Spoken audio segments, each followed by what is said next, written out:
Have you ever wondered why some people, despite hardship, illness, aging and loss, still seem to carry a kind of quiet strength? They don't shout, they don't resist, but somehow they don't break either. What do they know that the rest of us forget? If you've reached a point in life where things no longer feel certain, where your body has slowed down, friendships have faded, and even your own mind feels like it's changing, this is for you. Maybe you've felt a deep tiredness lately, not just in your muscles, but in your spirit. Maybe you've been through losses no one else can fully understand, and yet you're still here, still breathing, still searching, and perhaps quietly wondering, how do I stay strong when life keeps unraveling around me? In this reflection, I'll walk with you through 8 timeless truths drawn from Buddhist wisdom, truths not meant to inspire you for a moment, but to anchor you for a lifetime. These are not rules, not doctrines, but gentle invitations to live with more courage, more clarity, and above all, more peace. Not by controlling life, but by learning how to stand in the middle of it, unshaken. So let's begin, not with the question, how do I avoid pain, but with the deeper question, no one ever taught us how to ask, what if pain itself was a doorway? Let's walk through it now, together. Part 1. Pain is a teacher, not an enemy. Have you ever wondered why some people seem to grow wiser through suffering, while others grow bitter? What if the real question isn't, how do I avoid pain, but rather, what is pain trying to show me? There's an old story passed down in Buddhist tradition, one of those quiet parables that feels like it was written just for the aching seasons of life. It tells of a young monk who, during a harsh winter in the mountains, found himself shivering in his cold cell, cursing the biting wind and the hunger gnawing at his stomach. Day after day, he lamented his discomfort. Why must life be this hard? Why must spiritual growth be paved in such suffering? When he finally came before his master to complain, the old teacher simply smiled and said, "The firewood does not resent the flame. It becomes warmth because it was willing to burn." That story sat with me for years before I truly understood it. Pain, in its rawest form, feels like an intruder. It knocks on the door of our bodies, our hearts, sometimes even our memories, and we scramble to shut it out. We distract, we resist, we try to drown it in noise. But in the teachings of the Buddha, we're offered a far more radical path to welcome pain, to sit beside it as a guest, and to listen. Because pain, when seen through the lens of mindfulness, is never here to punish. It's here to reveal. The Buddha once said, "There is no fire like passion, no shark like hatred, no snare like folly, no torrent like craving." But he also taught that suffering is the beginning of the path, not its failure. We suffer because we cling. We suffer because we resist what is. But what happens when we stop running? Let me share with you a story, not ancient, but very real. Her name was Marie. She was 72 when her husband of 45 years passed away. For months, she could barely eat. The mornings felt endless. The silence in the house grew heavier than grief itself. "I feel like I'm dying with him," she told me. And yet, there was a gentleness in her voice that surprised me.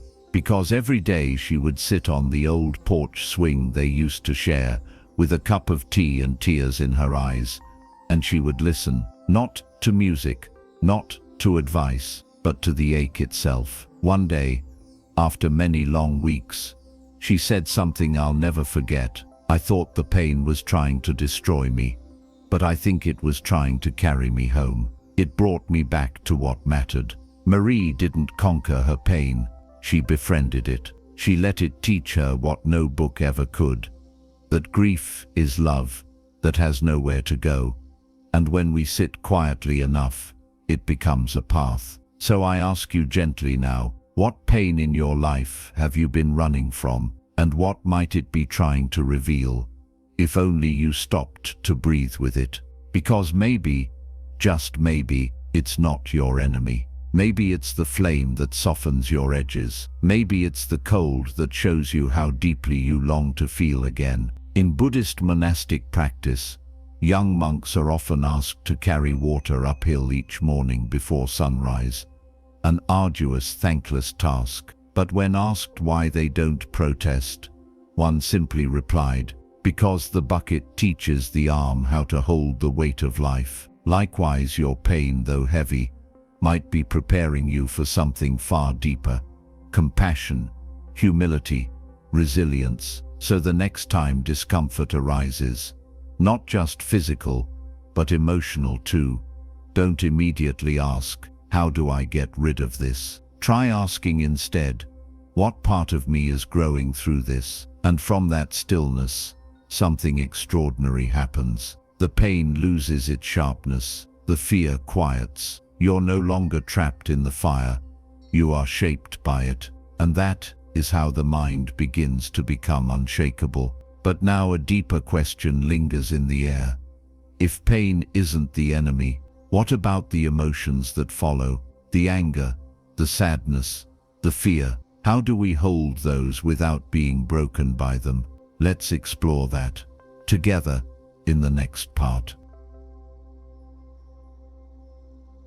Part 2. Emotions are weather, not identity. Have you ever said to yourself, "I'm just an angry person," or "I can't help feeling this way"? What if that wasn't true? What if your emotions weren't who you are, but simply visitors passing through? There's a quiet teaching from the Buddha, often overlooked in favor of more famous sayings, but perhaps one of the most liberating truths of all. He once said, "Just as a rainstorm passes across the sky, so too do all feelings pass through the mind. Do not mistake the clouds for the sky." That line, it changed everything for me. You see, when we were young, we were taught that some emotions were bad: anger, sadness, fear. We were told to toughen up, get over it, don't cry. So we learned to shove them down, to feel ashamed of them, or worse, to believe that having emotions made us weak. But Buddhist wisdom offers a much gentler and far more powerful understanding. Emotions are not signs of weakness. They are signs of being human, but they are not your identity. Let me take you into a story, quiet but piercing. There was once a monk who was well respected for his serenity. People would visit him from far villages just to feel his presence. But one day, during a storm, a young novice saw the old monk sitting alone, his face wet with tears. The boy asked, "Master, are you crying?" And the monk nodded, gently. "Yes," he said. "Today, grief is visiting me." The boy, puzzled, asked, "But aren't you supposed to be peaceful?" The old monk smiled. "Peace does not mean I do not cry. It means I know the tears are not me. They will pass, and I will remain." That's it, right there. Most of us, especially as we grow older, carry around years, decades of emotional experiences that no one ever helped us name. We feel waves of sadness, bursts of anger, pangs of loneliness, and we wonder, is something wrong with me? But what if nothing is wrong? What if the sadness you feel on certain evenings is just the soft echo of love that has changed form? What if the anger isn't a flaw, but a sign that something inside you longs to be heard? The Buddha didn't teach us to suppress our emotions. He taught us to observe them, to sit with them, to look them in the eye and say, "I see you, I will not push you away, but I will also not let you define me." There's a woman named Ellen who comes to our Sangha on Tuesday evenings. She's 68, widowed, and carries herself with the kind of quiet dignity that only comes from deep living. One night after meditation, she shared something vulnerable. She said, Sometimes I wake up with dread in my chest for no reason at all,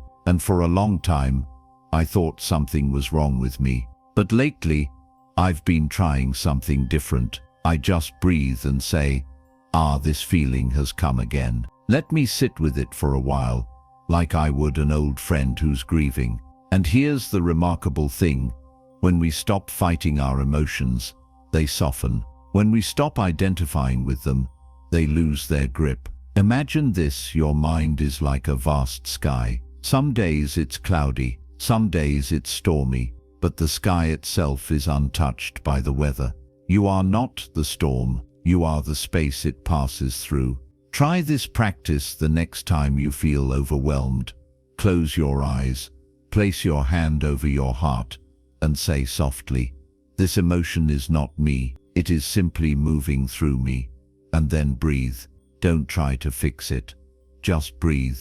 And then ask gently, what is this feeling trying to tell me? And can I meet it with compassion rather than fear? This is the beginning of emotional freedom, not by numbing, not by escaping, but by recognizing that all things, even the most turbulent, are impermanent. But here's the next quiet dilemma we face. If our emotions don't define us, what happens when life itself feels unjust? What if we do everything right and still get hurt? That's where we'll turn next. Part 3. Life isn't fair, but you can be free. You've done your best. You've played by the rules. You've shown up with love, patience, and effort, and yet life still knocked you down. How do we make peace with a world that doesn't always return what we give? There's a quiet wound many of us carry, one we don't often speak about, not because we've forgotten it, but because it's so familiar. It whispers in the silence after betrayal. It lingers after loss that feels undeserved. It rises in questions like, why me? Why now? What did I do to deserve this? We want life to be fair. Deep down, we hold on to the belief that if we're good, we will be rewarded. That kindness protects us. That effort guarantees outcomes. But the world, in its raw truth, does not always follow those lines. The Buddha knew this. In fact, one of the most powerful stories in the Buddhist tradition begins with deep injustice. It is the story of a woman named Kisagotami. Her baby boy had died suddenly, and she, grief-stricken and unwilling to accept his death, carried the lifeless child from home to home, begging for medicine to bring him back. Everyone turned her away until she reached the Buddha. He looked at her with deep compassion and said, "Bring me a mustard seed from a house that has never known death." Hope lit her eyes. She knocked on door after door. But every home she entered, rich or poor, had a story of loss: a mother, a father, a sibling, a child.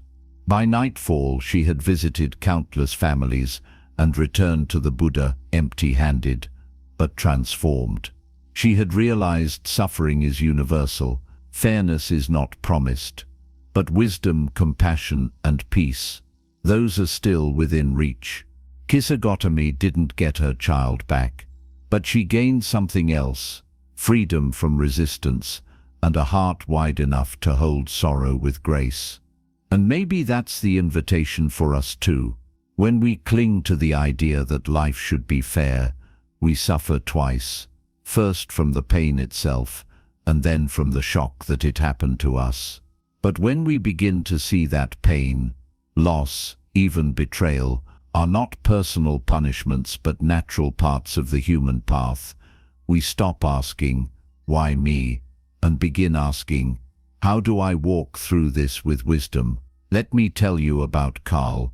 He was a retired school teacher in his 70s, soft-spoken, kind, and generous with his time. One day, his grown son cut off contact without warning. No fight, no explanation, just silence. Carl was devastated.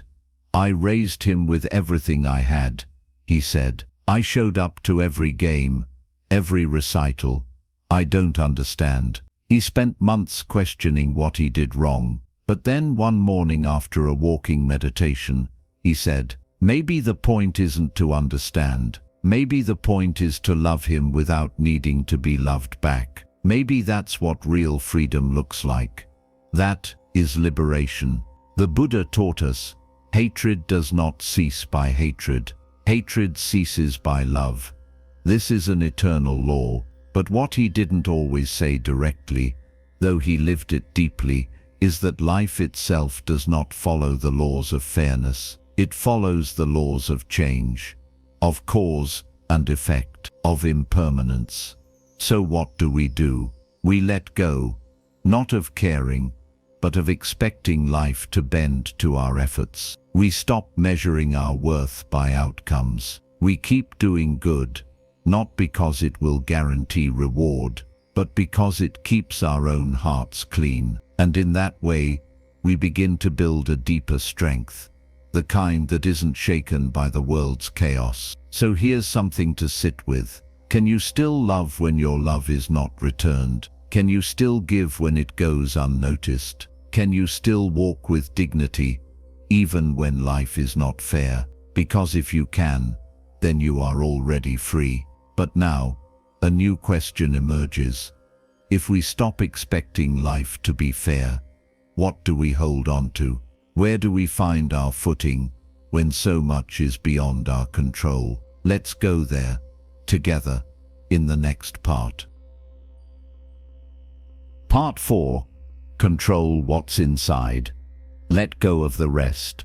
What if the very thing that makes life so painful, its unpredictability, is also the key to your inner peace? And what if the power you've been searching for has been quietly resting within you all along? There's a moment in every life, sometimes subtle, sometimes dramatic, when we realize that no matter how tightly we hold on, we simply can't control everything. We plan the day, and the phone rings with bad news. We try our best, and still we're misunderstood. We long for stability, but life moves like wind through autumn leaves. And that is when the anxiety creeps in, not because we are weak, but because we are human. Because uncertainty stirs something deep inside, a craving for order, for safety, for control. But the Buddha, in his deep compassion, offered us another way. He taught that freedom is not found in gaining more control over the world, but in letting go of the need to control what cannot be held. There is a well-loved parable from the Pali Canon about a monk who was crossing a river using a handmade raft. The journey was difficult, but eventually he reached the other shore. Exhausted but safe, he looked down at the raft and thought, "This raft has served me so well, I should carry it with me always." But the Buddha asked, would it be wise to carry the raft on your back after it has served its purpose? The answer, of course, is no. Yet how many of us carry old fears, old plans, and the burden of things we were never meant to control, like a raft slung across tired shoulders? Let me tell you about Darlene. She's a 66-year-old woman who used to run a small bookstore with her husband. It was their shared dream. When he passed, the store became her sanctuary and her prison. Sales declined, the neighborhood changed, and people stopped coming. Still, she refused to let go. "I thought if I just tried harder, I could bring it back," she said. "I thought holding on was strength." But after months of stress and declining health, she finally made the decision to close the shop. And then something unexpected happened. "I felt grief, yes," she told me, "but also a lightness. I had confused letting go with giving up. But now I see it was actually the first real act of peace I've made in years." We cannot control the seasons. We cannot control other people's choices, or the weather, or the sudden turning of fate. But here's what we can control: the breath we take when fear arrives, the words we choose when anger flares, the kindness we extend when we feel forgotten. These, the Buddha taught, are within our domain, and from that small domain, a whole universe of peace begins to bloom. He said, just as a solid rock is not shaken by the storm, even so the wise are not affected by praise or blame. That kind of solidity doesn't come from controlling the outside. It comes from anchoring deeply on the inside. Here's a simple reflection. The next time you feel overwhelmed, ask yourself, is this within my control? And if the answer is no, bow to it. Let it pass. If the answer is yes, act with presence and heart. Then let that be enough. Imagine this: a boat in the middle of a choppy sea. The wind howls, the current shifts, but the sailor does not scream at the sky. She holds the wheel, she breathes, she navigates, not with control over the sea, but with mastery of her own calm. So I ask you now, what are you still trying to control that was never yours to hold? And what might happen if you simply let it float away? Because sometimes it is in letting go that we finally become grounded. But here's the question that arises next. What if we could train ourselves, little by little, to let go with grace, not just in crisis, but every day? What if we practiced hardship on purpose, to become unshakable when real storms arrive? That is where we'll journey in the next part. Part 5. Voluntary simplicity builds strength. What if the strength you're seeking isn't found in adding more, but in choosing less? And what if the most powerful preparation for life's storms begins not in crisis, but in quiet, deliberate simplicity? In the heart of the forest, not far from where pilgrims gather in northern India, there is a small monastery carved into the hillside. It has no electricity.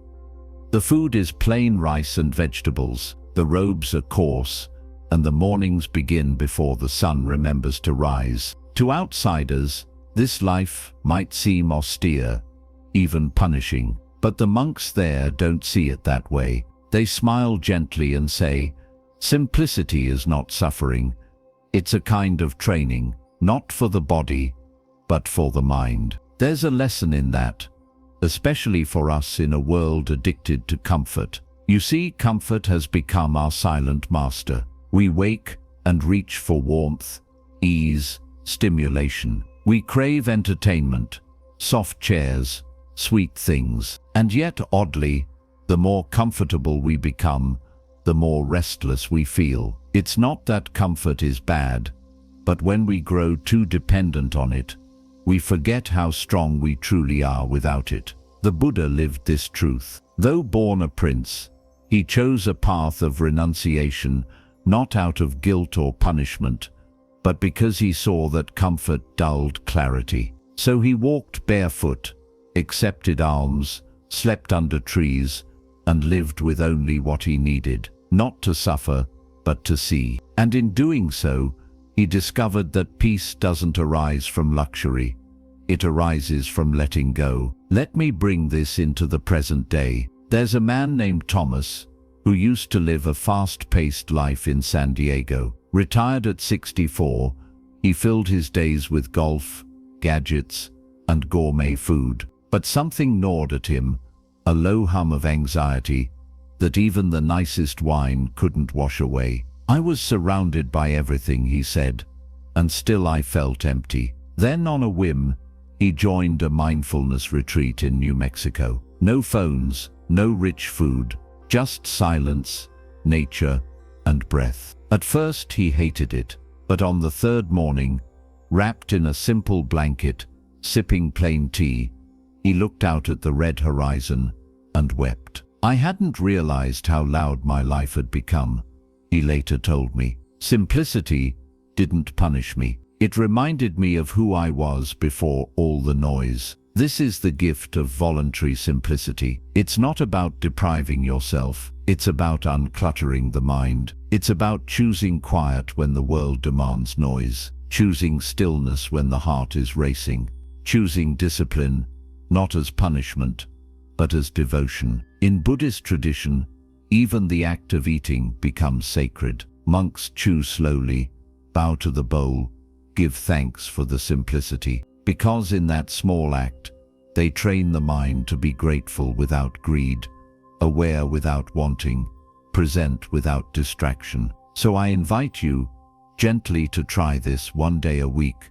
Live simply on purpose. Skip the screens, eat a humble meal, walk barefoot in your yard, sit in silence, and just watch what arises. The cravings, the boredom, the clarity, the calm. You are not doing this to be tough. You are doing it to remember that peace is always within reach, not after achievement, but in the space where nothing more is needed. The Buddha said, "Contentment is the greatest wealth." What might happen if we stopped chasing more and instead trained in enough? This is how we grow, not by waiting for crisis, but by practicing now, so that when the winds blow, we are already rooted. But there is a deeper layer still. Even when we practice simplicity, even when we train ourselves to be still, our hearts still long for results, for recognition, for a sense that our efforts are paying off. So how do we let go of outcomes and love the process itself? That's the path we'll step into next. Part 6. Let go of outcomes, fall in love with effort. Have you ever poured your heart into something only to watch it fall short, unnoticed or undone? What if the truest peace doesn't come from the results, but from the quiet dignity of the doing? There's a story from the Zen tradition, soft and ancient like moss on stone, that tells of a monk who tended a garden in silence for 30 years. He planted flowers no one saw. He swept leaves that would fall again by nightfall.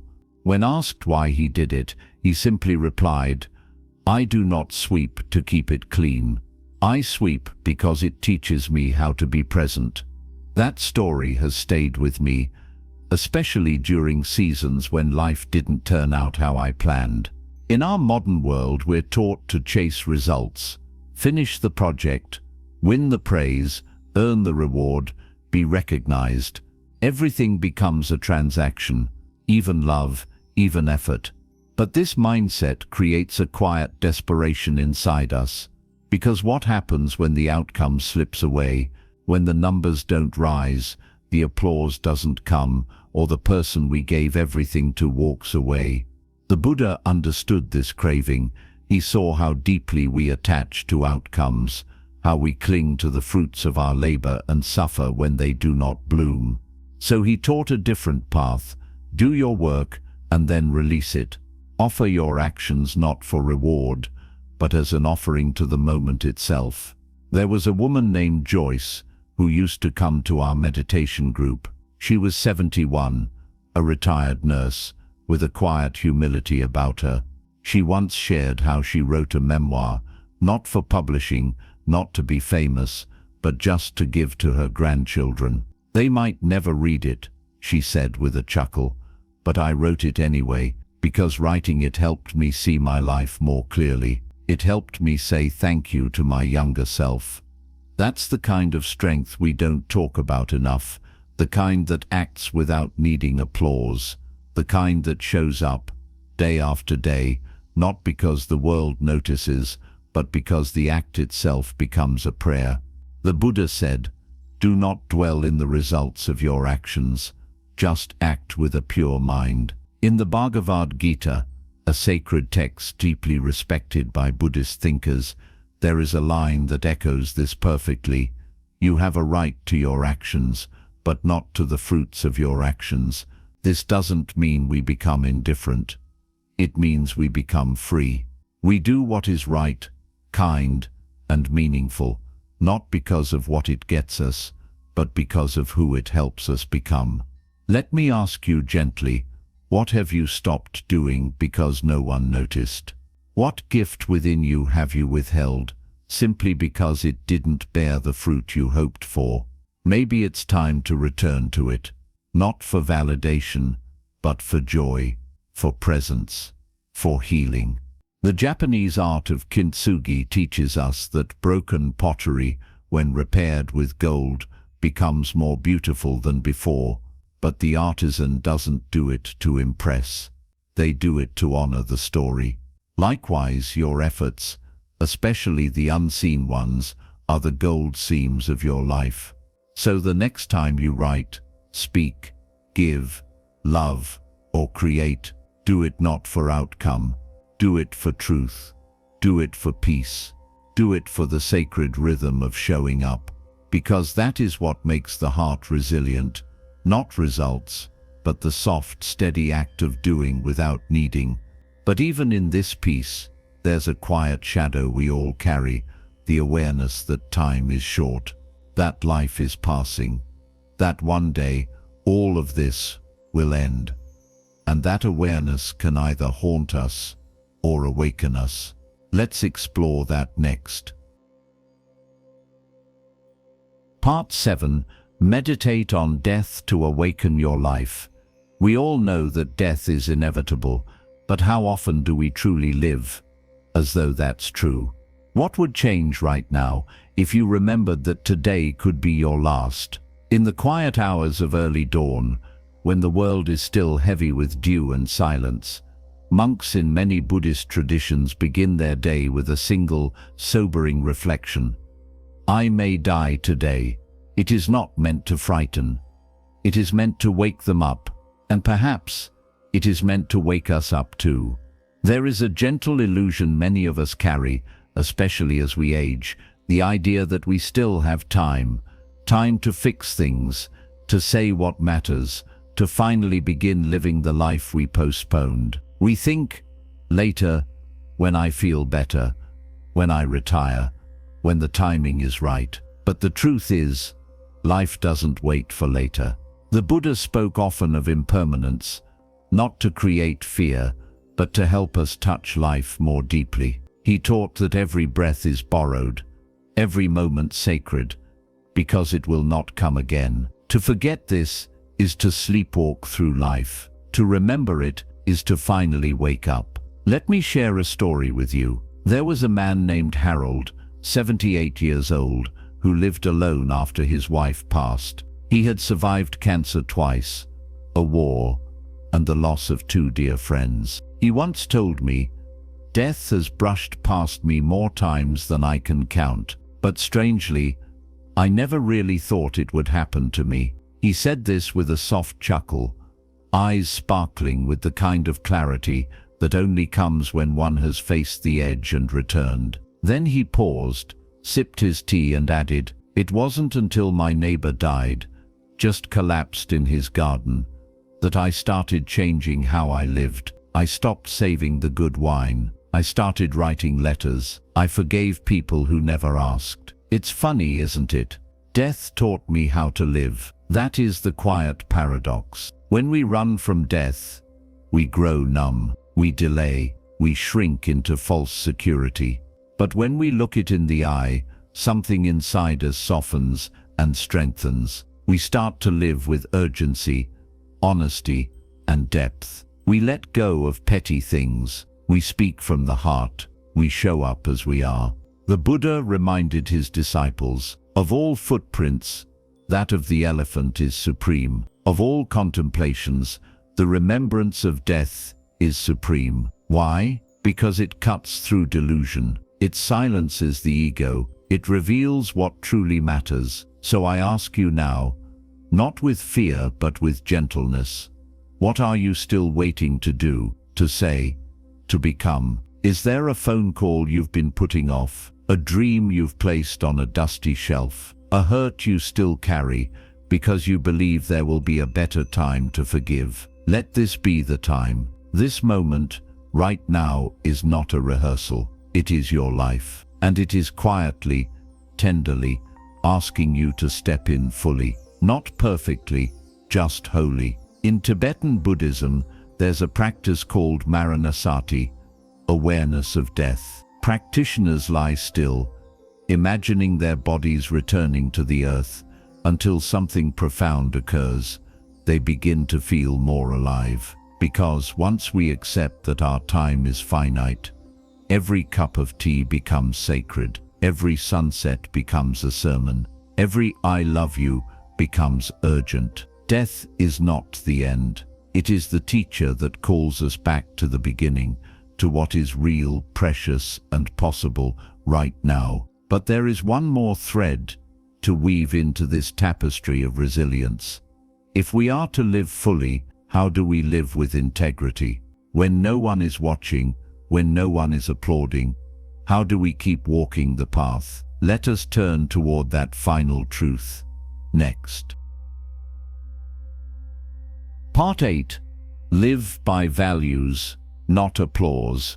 When the noise fades, when the crowd disperses and no one is left to cheer you on, will your life still feel honest, meaningful, and real? What do you live for when no one is watching? There's a moment in every sincere life where we must decide, do I live for praise or for peace? Because the truth is, applause fades, recognition comes and goes, but our actions, quiet, invisible, often uncelebrated, leave a trace in our own hearts, and that trace is the shape of who we become. The Buddha never sought followers. He wasn't interested in performance. He once said, "Be a lamp unto yourself," not because the world has no light, but because it is far too easy to walk someone else's path and forget your own. There's a beautiful Zen story of a young monk who was known for his kindness. He would clean the temple floors without being asked,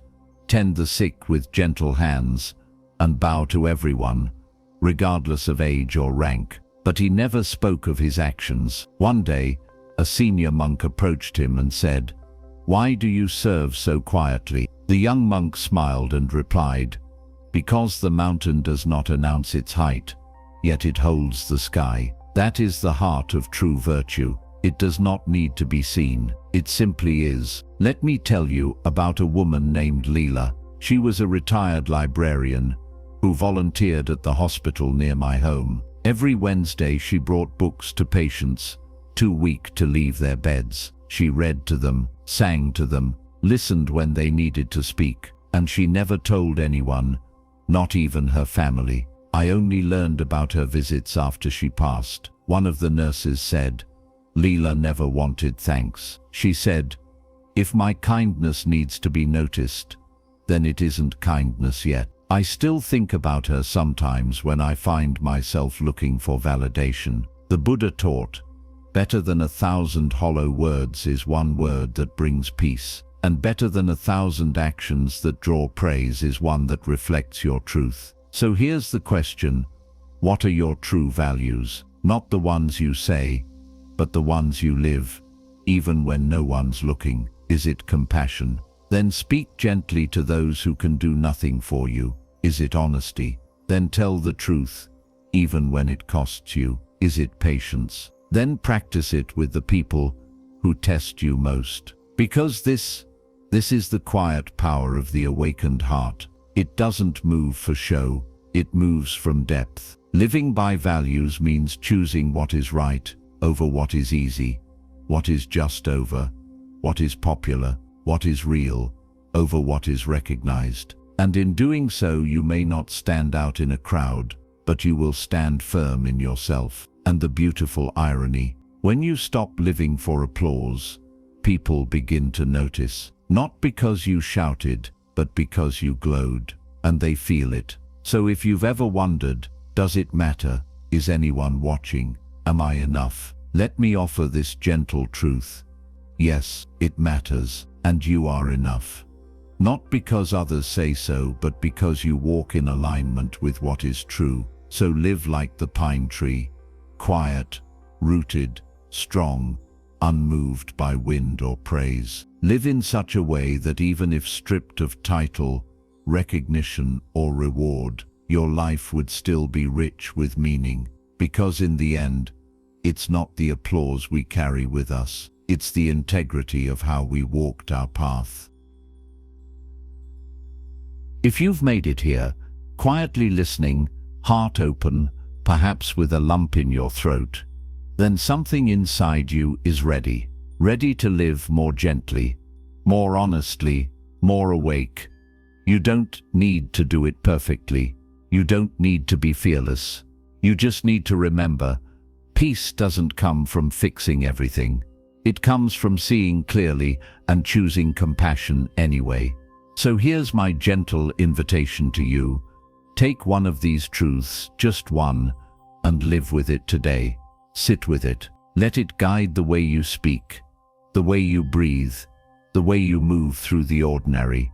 And if something softened inside you while listening, if a memory returned, a tear came, or a breath slowed, then don't keep it to yourself. Share this video with someone who might be quietly struggling. Leave a comment, not just a reaction, but a reflection. Tell us which truth resonated. Subscribe if you'd like to keep walking this path of quiet strength together. Because the world doesn't just need more noise, it needs more depth, more presence, more people who are willing to show up, not to be seen, but to see. And if no one has told you lately, you are not behind, you are not broken, you are exactly where your next beginning can begin. Keep walking, keep breathing, and may your mind remain unshakable, even when the world trembles. Until next time, with presence and peace.